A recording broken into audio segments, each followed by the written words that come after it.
and welcome to my easy to understand guide to KSI and industry. This video is going to be particularly relevant for you if you are studying the Eduqas A-Level Media Studies specification, as KSI is currently one of the optional topics to study on Component 2. Just a quick warning before you watch this video. In this content, I will be discussing some of KSI's more offensive content, including some of the posts he's made that might be considered transphobic, homophobic, sexist, misogynistic, and otherwise offensive. KSI is an independent social media influencer who has no big company behind him. This challenges a lot of ideas by people like Hesmondhalgh and Curran Seaton. Those theorists often think that the industry is dominated by large conglomerate-based companies, whereas social media, I suppose, has allowed for these more independent, small, new artists or influencers to kind of become famous and successful. And of course, the way that this happened is because of convergent digital technology. So the fact that you can use your mobile phone and that he can film himself in his bedroom or in a very small studio, can edit and upload to YouTube himself without the need for a big production company, has all made that possible. His early videos had very low budget values, so filmed in his bedroom or a very small studio, clearly very low budget settings, very low budget kind of narratives or themes. His later videos do have a much higher budget, and that reflects his increased success and wealth over time. He's also appeared on much bigger professional programmes and platforms such as Celebrity Bake Off and Blue Peter, made by companies like the BBC and Channel 4. For social media influencers, they can obviously monetize their channel, so they do get money for the views that their videos get. But monetizing their channel also comes with the ability to put adverts on your channel too. And so that's another way that KSI can make money. And advertising for social medias can be big in terms of making money. So it has been suggested that he can earn nearly £250,000 from one video in terms of advertising. It is really important for influencers who are doing advertising on their social media channels to follow the rules set out by the Advertising Standards Authority, making it clear what content has been paid for by a brand. KSI has been in trouble before for not making this clear and was forced to remove some content he did for JD Sports as a result. Social media influencers also often endorse products, so kind of tell their audiences that they use a particular product or they promote a particular brand, and KSI can often earn around £75,000 for doing this. And of course, merchandise is another way that social media influencers often make money. And KSI is no different. He has his own range of merchandise available on his website. It's promoted on his social media, and this is a great way of increasing your revenue. In 2023, Amazon Prime released a documentary about KSI called KSI in Real Life. And it's a documentary all about his life and career. And this is a great way of promoting yourself as an influencer and increasing your audience, potentially targeting a very global audience as well. One of the reasons he's so successful is that he's often matched his content to whatever is popular contextually at the time. In 2016, when he first started his career, what was really popular were prank videos, and that's one of the ways he helped to build his name initially, were the prank videos and gaming videos as well. Around 2017, what was really popular were diss tracks within the music industry, and so like YouTubers like Rice Gum were very popular, and so he matched a lot of his content and made a lot of kind of diss tracks that were very popular. In 2018, boxing became quite popular within the audiences online, and so kind of branching out into boxing and taking part in fights, matches, tournaments, etc. Reflected what was popular and helped him build success. He changes his content to match whatever happens to be financially successful at the time. Of course, on YouTube, algorithms often determine what audiences see, and the more popular a video is, the more other people see it.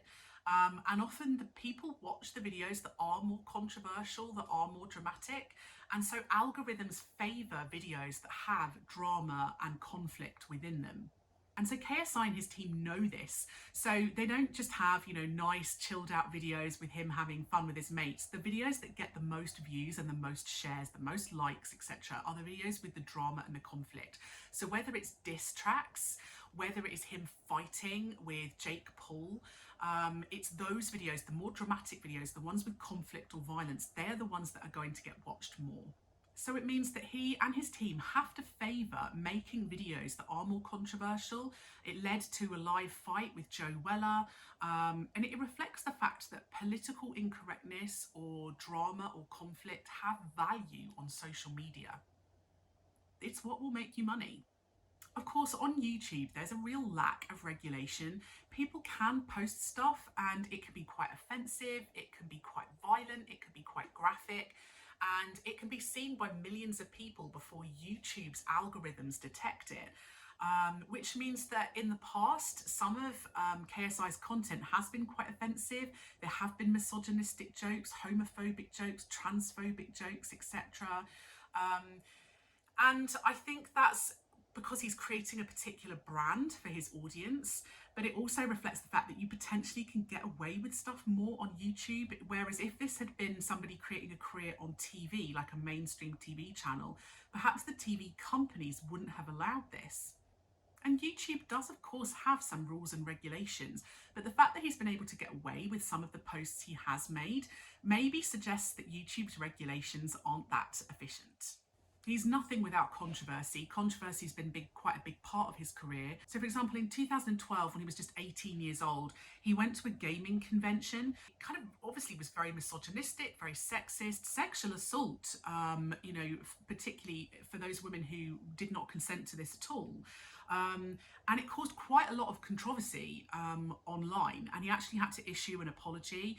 And it kind of just shows there is a line where influencers have to at one point they have to draw a line somewhere, because if it starts to affect their careers, they've realised they've gone too far. And this did affect his career. He ended up losing a contract that he had with Microsoft, and he was banned from attending that convention again. So I think that's why he had to issue the apology. So social media influencers have to tread this fine line between being controversial but not being so controversial that they end up losing money.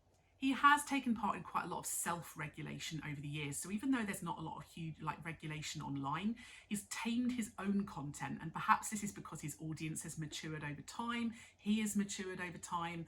But his content has become a lot more family friendly over time. And this self-regulation is something that social media influencers are doing in order to stay financially viable. Like most people within a media industry, he has diversified into other areas to try and continue to make money. So it's not just social media videos. He's gone into the music industry, he's in the gaming industry, he's gone into the boxing industry. He's the co-owner of Prime Drinks, which obviously has been very successful in the last couple of years. He owns X1X Vodka. He owns a clothing brand. He has a restaurant chain. He even owns a cereal brand called Best Breakfasts. So he's diversified into a lot of other areas, and this helps to increase his revenue stream and decrease the risk he has financially. KSI is even the CEO of his own boxing company, Misfits.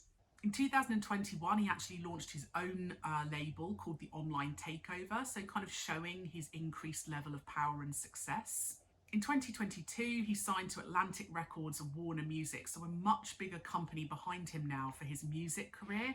And that kind of reflects his increased success and may reflect partly why he has much bigger budgets now, in particular with regards to things like music videos and albums.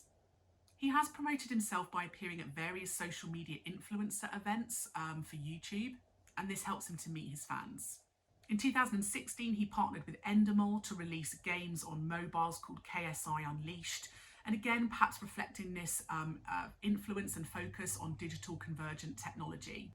So that was my easy to understand guide to KSI and industry. Don't forget to check out my channel and subscribe for other videos on KSI and topics that might be relevant to you. And if you would like a video that I don't already have, leave a little comment below and I'll see what I can do.